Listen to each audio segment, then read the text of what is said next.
Firkum Domini yang terkasih, salam jumpa kembali dalam permenungan kita pada hari ini.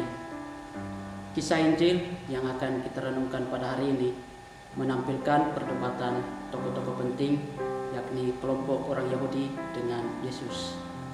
Sebelum kita lanjut pada permenungan kita, mari terlebih dahulu kita mendengarkan sabda Tuhan. Inilah Injil Yesus Kristus menurut Yohanes. Sekali peristiwa, orang-orang Yahudi mau melempari Yesus dengan batu. Tetapi kata Yesus kepada mereka, "Banyak pekerjaan baik yang berasal dari Bapa-Ku kuperlihatkan kepadamu. Manakah di antaranya yang menyebabkan kamu mau melempari aku dengan batu?" Jawab orang Yahudi itu, "Bukan karena suatu perbuatan baik, maka kami mau melempari engkau, melainkan karena engkau menghujat Allah. Dan karena engkau menyamakan dirimu dengan Allah, meskipun engkau hanya seorang manusia."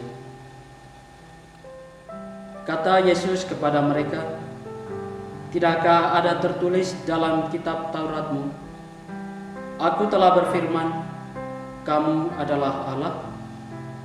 Padahal kitab suci tidak dapat dibatalkan.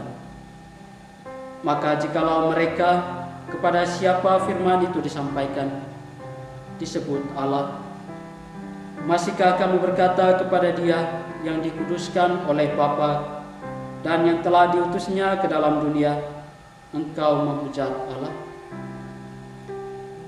Karena aku telah berkata, aku anak Allah. Jikalau aku tidak melakukan pekerjaan-pekerjaan Bapa-Ku, janganlah kamu percaya kepadaku.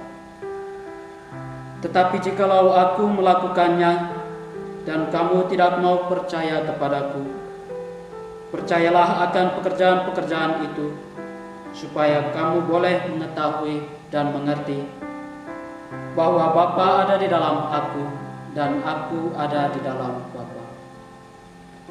Sekali lagi mereka mencoba menangkap Yesus, tetapi Ia luput dari tangan mereka. Kemudian Yesus pergi lagi ke seberang Yordan, ke tempat Yohanes dulu membaptis orang, lalu Ia tinggal di situ. Banyak orang datang kepadanya dan berkata, "Yohanes memang tidak membuat suatu tanda pun, tetapi semua yang pernah dikatakan Yohanes tentang orang ini benar." Dan banyak orang di situ percaya kepadanya. Demikianlah sabda Tuhan. Terpujilah Kristus. Bapak, Ibu, saudara dan saudari, para sahabat Firkum Domini yang terkasih. Banyak terjadi kekerasan dan pembunuhan bermula dari perbedaan pemahaman. Ada kelompok yang memahami suatu ajaran agama secara sempit, lalu memutlakkan keyakinan dan harus diikuti oleh semua orang. Barang siapa tidak sepaham, mereka harus dihukum dan kalau perlu dibunuh. Kelompok semacam ini memiliki kesetiaan buta terhadap ajaran, tradisi, dan keyakinannya. Mereka sering merasa benar dan harus selalu menang.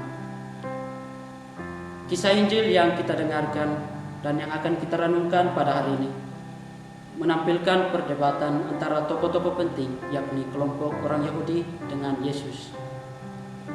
Orang-orang Yahudi dikenal sebagai kelompok yang sangat taat dan setia kepada tradisi mereka.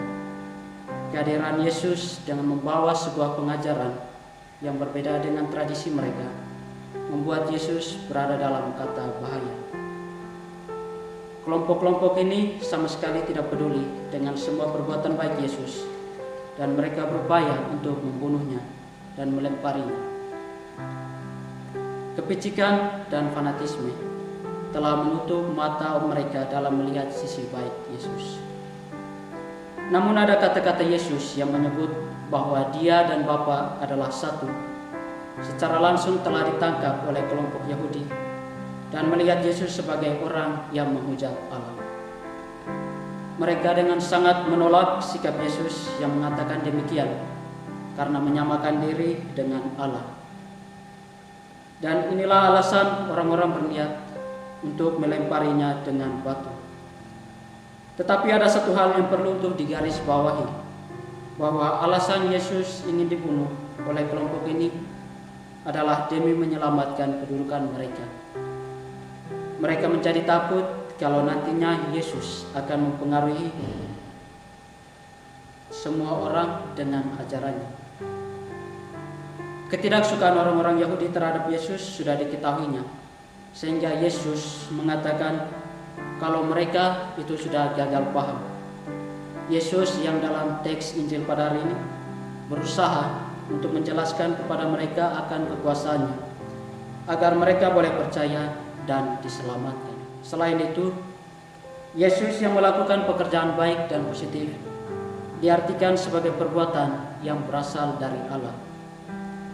Dan inilah sebenarnya yang mau ditonjolkan Yesus saat berhadapan dengan orang Yahudi yang dipenuhi kecurigaan dan ketidakpercayaan. Sebab sesuatu yang baik selalu berasal dari Allah. Namun karena pikiran mereka bahwa Yesus adalah orang Nazaret, anak Maria dan Yosef, yang tidak ada bedanya juga dengan manusia yang lain, membuat mereka buntu dalam berpikir. Para sahabat Verbum Domini yang terkasih, realitas kehidupan kita saat ini, terutama karakter kita, sangat tidak jauh berbeda dengan kelompok orang-orang Yahudi dalam teks Injil hari ini. Fakta menariknya, kita cenderung suka memandang orang lain secara sempit, mungkin karena perbedaan pendapat, ketidaksepahaman ide, dan sebagainya. Hal ini secara sadar atau tidak, kita telah memojokkan diri paling sempurna, sedangkan yang lainnya tidak. Ada kalanya juga mungkin kita yang berusaha untuk menjaga kedudukan dan karir kita, berusaha menjatuhkan pesaing atau orang yang dilihat sebagai ancaman, padahal yang sebenarnya itu tidak ada sama sekali. Tidak ada yang selalu berniat jahat jika tujuannya baik. Kehancuran dan kedosaan kita, dan bahkan kita menjadi sama dengan orang Yahudi karena pikiran negatif dan tidak percaya, ataupun karena sikap iri hati. Kebutaan mata dalam melihat sesuatu yang baik menjadikan kita orang-orang yang bersahabat dengan kejahatan. Jika sudah bersahabat, mungkin kita pun akan melempari orang-orang dengan batu karena salah paham dan sebagainya. Para sahabat Verbum Domini yang terkasih, apa pesan Yesus dalam teks Injil pada hari ini kepada kita? Kisah Injil yang kita dengarkan dan kita renungkan bersama pada hari ini mengajarkan kepada kita sikap rendah hati dan kebijaksanaan, bahwa dalam diri sesama yang barangkali berbeda dan tidak sepaham dengan kita, terdapat banyak kebaikan dan cinta. Kita sekalian diajak untuk meninggalkan kepicikan dan kefanatisme dalam pikiran kita dan mulai melihat sesuatu secara luas. Selain itu, kita juga diingatkan untuk percaya kepada Yesus dan jangan selalu cepat untuk berpikir negatif, yang mana itu akan membawa kita pada jalan yang salah. Semoga Tuhan memberkati kita sekalian. Amin.